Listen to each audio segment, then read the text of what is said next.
Le fonds de solidarité nationale n'est pas accessible à l'ensemble des collègues. C'est une bonne chose. 1500 euros n'est franchement pas suffisant. Je dirais que le prêt garanti par l'État, le mot garantie n'ont pas été pris en compte en fait par les établissements bancaires de l'île dans toute sa dimension. On constate qu'il y a des collègues qui n'ont pas eu, qui ont demandé 25% de leur chiffre d'affaires. Il y en a qui ont eu 10%, 5%, 12,5%. Je ne sais pas quelle est la clé que les banquiers ont pris, mais en tout cas, ils n'ont pas pris la dimension de la situation économique de notre territoire.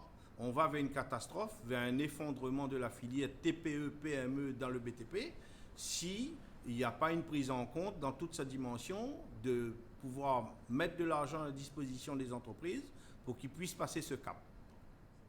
Alors notre territoire, l'île de la Réunion, était un territoire déjà malade avant le Covid-19. Maintenant que le Covid-19 s'est imposé à nous, on constate que l'île de la Réunion importe pour 250 millions d'euros de médicaments. C'est le premier poste d'importation sur notre territoire. C'est pour vous dire que le Réunionnais est malade. Maintenant, une deuxième maladie vient se greffer à ça, c'est-à-dire que notre économie devient malade. Notre économie devient malade pourquoi ?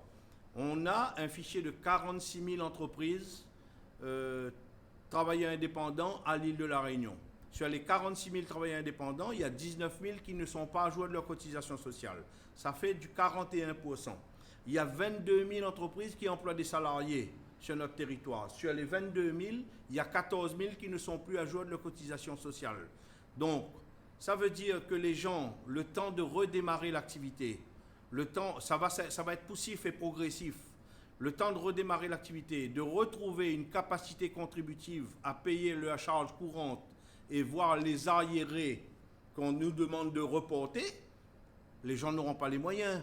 Les gens, il faut se dire, il faut être franc, il faut dire la vérité. Les gens n'auront pas les moyens.